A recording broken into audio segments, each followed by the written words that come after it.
Chapter in Puntland on W4CY Radio.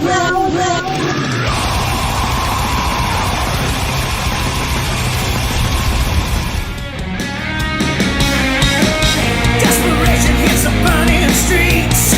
Only the lucky survive. A battle rages as the ramparts fall.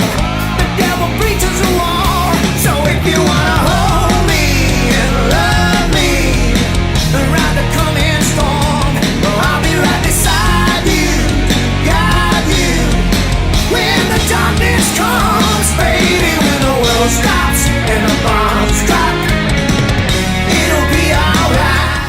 This is the Pipe Man here on the Adventures of Pipe Man W4CY Radio, and I'm very excited about our next guest who has some killer new music, and they've always had killer music, so it's amazing they're still around, but that's because they're great musicians. So let's welcome to the show Derek from Babylon A.D. How are you?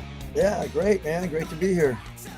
I'm glad I didn't screw up your band name, because I've had, I don't know, I can't speak for some reason today, and last interview I did, I know the band name, and it's just like blah, blah, blah, blah, blah. So this time it came out easily. We've been called Babylon before, so I could see that too. That is my worst nightmare.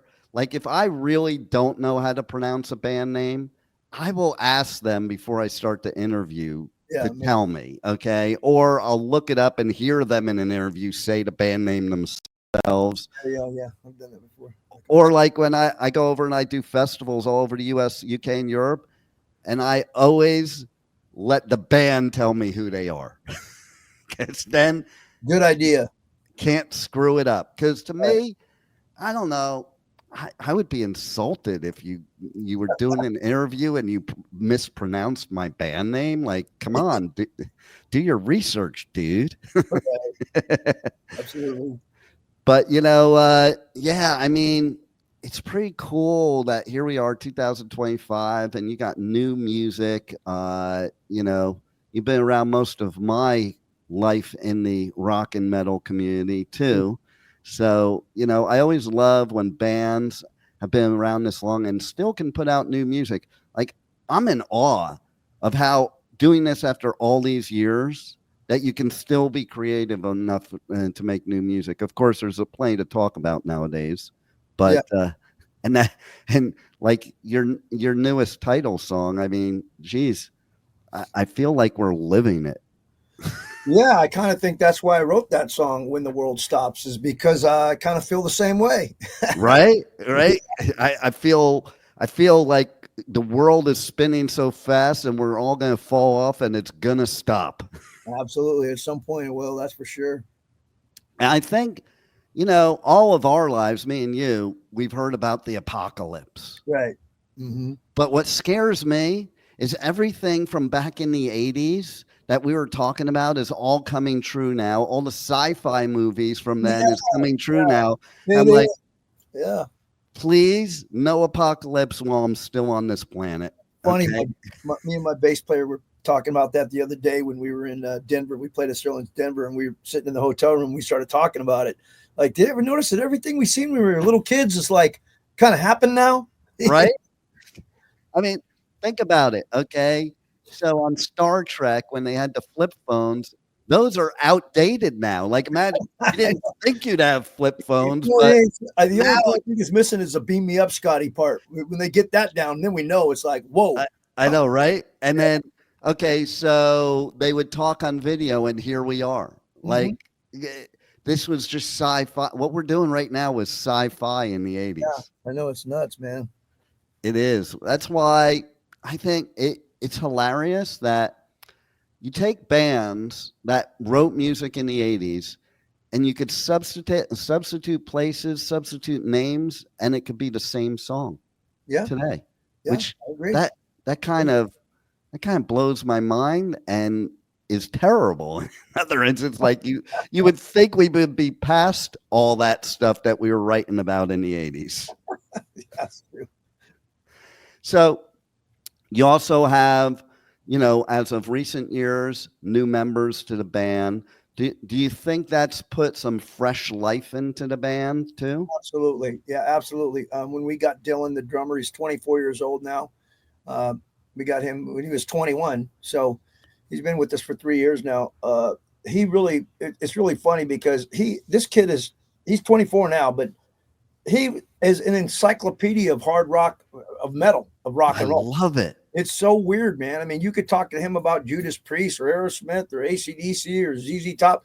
He'll know all the guys' names. He'll know all their hit songs and everything. Wow. You know?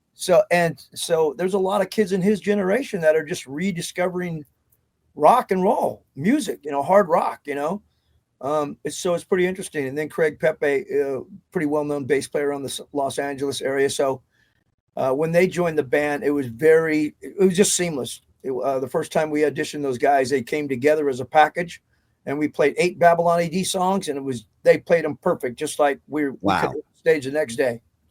See, I love that about nowadays, because I was just talking about this before. I go and I do coverage at music festivals all over the US, UK, and Europe, and one thing I'm in awe of is how many generations of people are at these festivals. Like, yeah, I know. In our time, I wouldn't go see a band of 60-year-olds for a metal show. When it crossed your mind, you just said, "Oh, those old farts! I'm not going to go check them out." I know it's strange because I've noticed that as our shows go on and the more shows we play, and I think with the last album, Rome Wasn't Built in a Day, and the little bit of fire we got so far into this album, it's weird, man. Playing on stage and looking out the crowd, you're like, there's about 30% of the people here that are under 25. Right. And even a couple of years ago, you maybe had 5% of the people. It's like there's some kind of resurgence, man. Oh, totally. And it's like they're cool with being with the old dudes, like like I said, my drummer's 24. He hangs out with us. He thinks just like we do.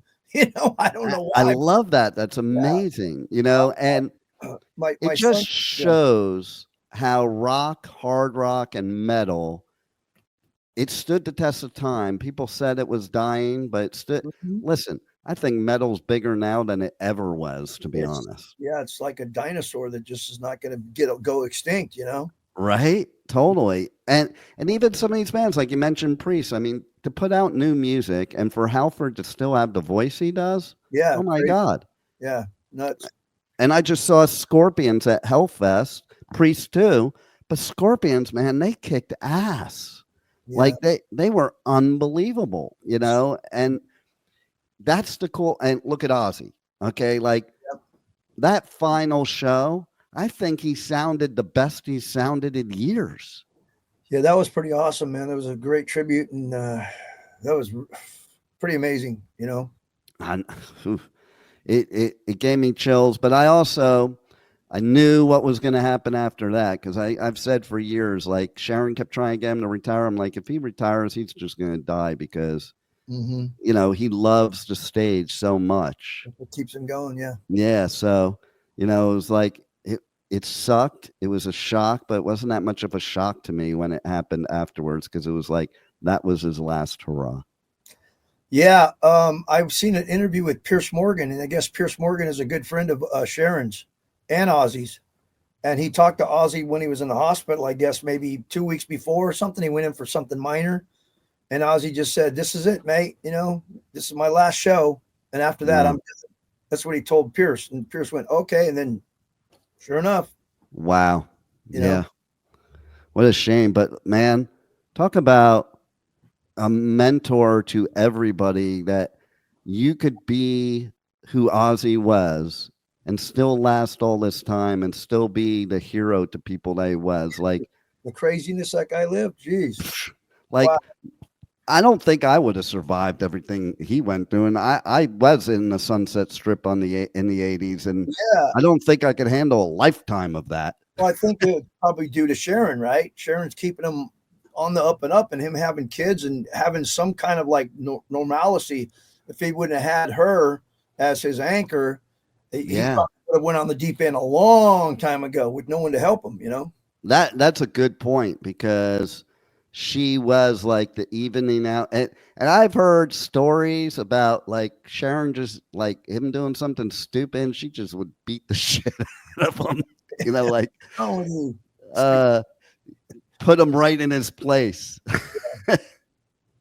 But yeah, I mean, listen, the other thing is too, and I'm sure you feel the same way, or else you wouldn't be doing it anymore.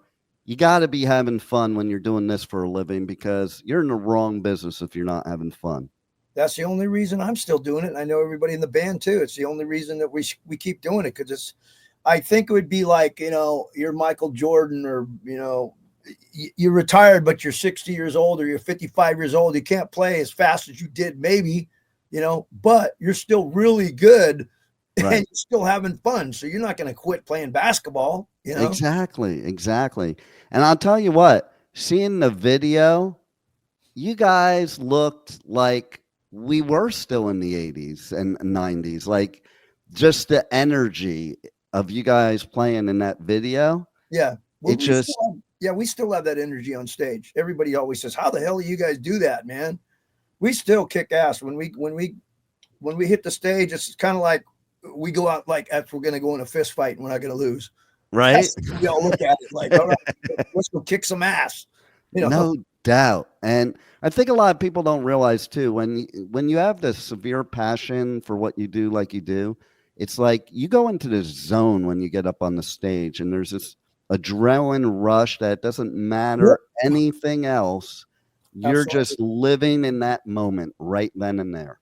That's true, man. And it's a great hour and 20 minutes sometimes, it's just great, man. It's work getting to the show, doing your sound check, going back to the hotels and things and getting ready for the show. But when you hit that stage, man, the rush and the adrenaline that you feel, and especially when you see people singing the lyrics that you might have wrote 3 years ago in your bedroom, right, or something, and they're singing right back to you, and it means something to you, and you get off stage and then you start talking to your fans, and they're like, man, this song Desperate saved my life when I was 20 because of this. And you're like, wow, the stories that you hear are like, what a feeling, right? Like, yeah.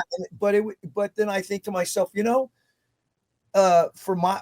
for me growing up, it'd be like me meeting Robert Plant or someone saying, oh my God, you don't know what this one song did for me. It'd be the same thing, Exactly. And it's like, and those first shows you went to, like, I went to concerts, but my first club show ever, I was just talking about this earlier, was at the Roxy, Motley Crue, before they had an album. Mm-hmm. And I remember, okay, so they were trying to light the whole Roxy on fire to bring Satan in. And I was like, man, I'm never going to a real concert ever again. Yeah, that's funny because when Motley Crue released their very first album, they must have been out maybe a week or two. They opened for a band that I was in Keystone, Berkeley, at the Keystone. And it was really weird because I guess Tommy was probably 14 years old, 15 years old then or something. And I was like, who the hell are these guys? How'd they get an album? And then they were telling me all about it. Yeah, man, we put together this album and we were playing pool with them and everything. Never, ever dreamed that they were going to be, didn't even dawn on us that they were going to become a big band. Right. And they were, I got to say, in LA, they were the epitome of the best promoters of their band anywhere. Like, right. That's what I got. Yeah. That they just knew how to promote, man. Oh, there were flyers for them on every telephone pole in Los Angeles, like no matter where you look, there they were. Yeah. When you could do that. And then they passed that ordinance about 91 or 90 or something like that and screwed everything up. Yeah, that's how you found out about bands. Like I found out about bands by seeing those posters and going, oh, that band looks cool. I'm going to their show or I'm buying their album. Uh-huh. I miss those days. That's one thing I do miss is like these kids nowadays with Spotify and stuff like that. They have this track mentality. They don't get the whole benefit of it, you know? Personal, they don't get the same thing. I know exactly what you're talking about. Yeah, it's like you didn't buy an album. First of all, you bought an album you had no money and you scraped up the money to buy an album and you didn't know what it sounded like because you couldn't hear it. And most of the stuff I listened to wasn't getting played on the radio. Right. And so you would listen to it over and over and over again. Just sit there. It was a whole experience. You know, I would sit there on my balcony with the headphones on, the album, reading all the lyrics. Like my kids will say, how do you know the lyrics to like every single song? And that's why, because I sat there, it was like class. I was studying, you know? And then you just look at the album, you're looking at Rainbow, and all you're doing is looking at every time you put it on, you just keep looking at the damn thing. Wonder what these guys really look like, you know? Right, right. TV back then. So you're like, what the hell? And you look at a Led Zeppelin album, and it's like, there's no pictures of these guys. What the hell they look like, you know? Or how about like the Beatles with that brilliant marketing of Paul McCartney being dead, and you had to find all the clues on all the albums. Crazy. I know that those guys were, their management was marketing geniuses. Oh, 100%. You know, and I think that's something we need to bring back. Bands like that, bands like Zeppelin, bands like the Beatles. I mean, look at Ozzy. It's funny, we're talking about Ozzy. Who would ever think that there would be no Ozzy if there were no Beatles? Like he said it over and over and over again. Now, the Beatles are the reason he does what he does. And you wouldn't even think of that or associate that either, you know, but I mean, think of Helter Skelter. It's like one of the first heavy metal songs besides Sabbath and other stuff, but it's like one of the first heavy metal songs I think of, you know? I think, yeah, you're exactly right. Between Led Zeppelin and Black Sabbath, it's like, man, they just had that heavy song. I mean, we used to call it heavy metal. You know, people don't really call it heavy metal anymore, but no, I still think it is heavy metal, you know? It totally is. Now, this will be funny for you, but first of all, if you Google Led Zeppelin, it shows their genre as heavy metal. But here's something wild. I had one of my interviews go viral because it was Carmine Appice, and this wasn't that long ago. Okay. And he said he didn't think Black Sabbath was heavy metal. That Metallica was the first heavy metal band. That's what he said. And all the uproar for saying that, you know. It's kind of strange that he would say that, because even before Metallica, the word heavy metal was already out there in the 70s, before Metallica became popular. Way before. I was at Metallica's first show ever, and before that, I was listening to Maiden and Priest and Black Sabbath in 7th grade. I remember I had this new friend, and I went to his house, and he pulls out this album. It was black with red writing and white lightning bolts for the S's. We sold our souls for rock and roll. And that was, that was really for me. I was like, man, I'm sold. I'm a metalhead forever now. And here I am. And here you are. And you guys are going on tour, and you're going to Europe. So one thing I've noticed is, like, I've said this a couple times today, the bands that I thought during the 90s and 2000s, I'm like, oh, I wish that band was still around. I found out when I went to Europe that they were still around. They were just touring in Europe all this time, because those people love this music still. They don't need the newest stuff. You know, they just love it all. It's kind of weird when you go over there. It's like you jump back into a time warp. Right? But it's cool. It's a cool time warp, you know. It's totally cool. Like I was saying before, I have gone on several road trips, and you turn on the radio, and it's like you're turning on the radio in the 80s. You know, because that's what you hear on there. And you know, we were talking about, like, I was just at Bloodstock in the UK, and 10:30 in the morning, there were bands playing that. Man, that the crowd that they had at 10:30 in the morning for a nobody band, you would think they were the headliner. Yeah, absolutely. I know, it's crazy. That's what's good about it, though. I mean, that still gives us places to play and a little bit of hope. You know, I just wish America was more like that. You know, they're just scattered clubs around, and no matter what, there's just not that. I mean, everybody over there has got a jacket like this or something with all their bands on it. I mean, it's like you're in a gang. Well, this is my gang. This is my gang. This is my, you know, my band, and this is my gang for my band. You know what I mean? And they talk about it, and it's crazy. What's funny about that is I started recently. I had my battle vest from the 80s sitting in my closet for many years. My grandson was wearing it for a while, and I decided to bring it on interviews when I go to festivals, and it's not like the battle vests today where you can buy them pre-made. Yeah, Okay. right. Mine has some blood and sweat in it. Literally, it has blood on it Yeah. from stage And dives the and real knocking out my patterns and stuff, right? yeah, and Yeah. drawings. I drew on it. Like Oh, wow. I was interviewing at Hellfest. I was interviewing Gene Hoglan, and I pulled out my battle vest and I showed him. I have Dark Angel, like the logo's perfectly drawn on my battle vest. And he's like, Wow. "Holy crap!" You know. And it's like just so much history there. Like Yeah. that's what it is. It's history. I can't even wear the thing anymore because, you know, I'm not big now, but I was certainly really small as a teenager. You know, I've got and- all my old stage clothes too, man. I could never squeeze into them, even though I'm still, you know, I'm not a heavyweight or anything. I got overweight. It's just that I'm like, man, I was like 135 pounds. How the hell did I, you know? right, exactly. But it's like you put your heart and soul into these battle vests, and instead of just buying it, it was like, and you said the gang thing, so it's funny. So they didn't even have a Slayer patch when I started this vest. So I got vinyl, not vinyl, felt writing letters, and it spells at the top Slayer. And it's funny. I used to walk around LA and people thought I was a gangbanger, and that was my gang name. You had a new Hell's Angel Club. I know, right? Yeah. Oh man, it's so funny. And then Winston from Parkway Drive, I have the Jump in the Fire Metallica back patch on it. He's like, holy shit, like where'd that logo come from? I've never seen that Metallica logo.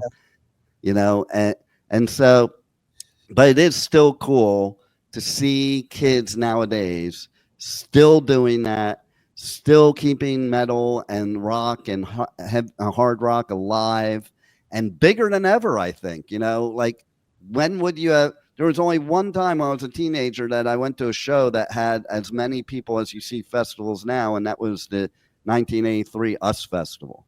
But but other than that, you know, there was a small group of us, you know, that used to go, and it is great to see that bands like you, in some ways, I think, are playing to bigger crowds now than back then. It kind of feels like we just left off, you know. It's just kind of strange. It's just like we never missed a beat, even though there was many years in between when we missed many beats. Right. Yeah, it's yeah, I don't know if I'd call it a resurgence or what, but maybe it's people waking up and like they went on some kind of dream vacation with grunge and hair metal for a while, and then they came back. Right. Right. So what else you got going on down the pipe that you want listeners to know about? You got the new album. I mean, we're here with the new album, When the World Stops, and that drops on September 1st, the CD, where right now you can get pre-orders, and they are starting to get out. I just seen a post from a girl saying, I just got my pre-order. So she's probably one of the first person to get one. Nice. But, yeah. And then we have the digital releases coming out 1 month after that. And then following that 1 month, we have the album coming out. So we're kind of spacing it out just a little bit. I like that. Yes. I like the way that's We've handled. tried that before, and the record company suggested it, and we said, okay, yeah, that sounds like a pretty cool idea. A little bit different, so we keep that a little bit drip, drip, drip. So this doesn't all come back and come out in one day, and then people start getting about it like 3 months later. You know, this way we'll still have a little bit of something to talk about. You know, after our tour, you know, we're going to be over the UK for a few weeks, and then we're going to play Greece. Nice. So yeah, so it's pretty exciting time for Babylon AD right now. You know, I love hearing that, man. But that's because you guys are true musicians, true artists, and that's what we need the resurgence of that I think we're getting. You know, even there's some younger bands now that are bringing back that old school vibe. Yeah, you know? I do see a lot of bands that they look like they could have been right out of 1988. Right? Exactly. Out of Metal Edge magazine. You're like, wow, that's kind of weird. These guys must be 30 years old. You know? Right? Yeah. So it's good because I think those were the times that you had the true musicianship. And I think we might have gotten away from that for a while. I always like to say that some of the metal nowadays is like they use this formula like an algebraic equation to make metal. And Yeah. I like that we have bands that are getting away from that and doing it the old school way, because I just hope this guy doesn't take over, you know, in the next couple years or whatever, because what happened to us, it's happened to a few other bands I found out too. But last week, all of a sudden, couple fans contacted us and said, "Hey man, I see you guys got a new single out. Is this new single off your new album?" And we're like, "What the hell are they talking about?" I thought they were talking about When the World Stops as a single, right? So I pressed the button, and sure enough, there's a song called "Fuel the Fire" by Babylon A.D. and the Vinnie Vincent Invasion. And it wasn't us, or it was not Vinnie Vincent. It was all AI made up by someone. Oh yeah. We found who the guy was. We researched him and found out who it was. We told him, "You better take that down unless you're going to get a lawsuit up your ass." And we cleared that up, and now it's gone. But still, I mean, I can imagine. And from what I gather, this same guy has done it to, I think it was Slaughter, 3 or 4 other bands, and a bunch of country artists. So this guy's just making AI songs, putting them out there, and if nobody catches him, he collects the money. Yeah, and you know what? It's bullshit, because bullshit. Anybody, it's like that meme they have. I don't know if you've ever seen it, of the rock star in the 80s and the rock star now. Uh-huh. And it's got a picture above of this dude lying on the ground with his guitar in one hand and Jack Daniels in the other. And then the one below, the one now, he's sitting in a chair at his computer with the guitar on his lap while he's typing on the computer. Yeah, making this song up. I want the guy that's, I want the singer to sound like this. I want that. Recently, I was approached by a company to use my voice in AI. Wow. To be the singer, I guess, for all this AI project shit. And I said, "No way, man." Yeah, screw that crap. I'd have to be broke to even think that way, Yeah, it's terrible because, you can't even tell the difference sometimes, Yeah, I can't. I mean, I heard it right off the bat, Yeah, you can, of course. You could, but that average listener out there. The average listener can't. No, and listen, it's a lot of work to be an artist. I think people don't realize how much work it is. They just look at, oh, you're living the dream life, blah, blah, blah, but they don't see everything that goes into it. And it shouldn't be as easy as pushing a button, I don't think. I mean, I'm in the recording studio right now. This is where I live, basically, in here creating ideas. I don't get on my Macintosh and just an hour later have a song and I tell all my friends, "Look at this song I wrote," when I really didn't do nothing but just tell the AI to create a song, Totally. It's just cheating, man. One of my friends did a couple songs like that, and he was like, "What do you think, man?" I reamed his ass. I was like, "Good for you." He's a songwriter too, and I was like, "You're really gonna? How could you do that as a songwriter?" I said, "What are you saying? Like, grandma's 82 years old, she could just write her new hit song now and put a meme on there that looked like she's 14 years old?" Wow. Come on, man. Where's your integrity? No doubt, especially if you're an artist, you should totally have integrity. Like, to me, the only people that would be doing that is people that don't know how to play an instrument and don't know how to write songs, and that, not people that that's their passion.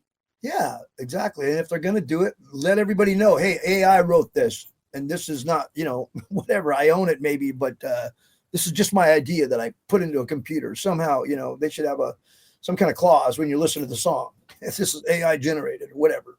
Well, we did say in the 80s that the machines were going to take over, and that's what's scary right now. They have. I mean, if this AI thing keeps going like it is, probably within 5 years, nobody's even going to, people not even going to care, because they just grew up like that, and just information just kept coming like that, where they won't care, just so long as they like the song. Which is a shame, because art saves lives. I believe it. Yep, the correct lyrics and the correct melody saves a lot of people's lives. And especially the musicians. Like, people talk about how they relate to your songs, but I think a lot of musicians, artists, songwriters, man, it saves their life first. And that's why it saves our life. Absolutely, man. Yeah. Well, I'm glad that you're here doing real music. What a concept.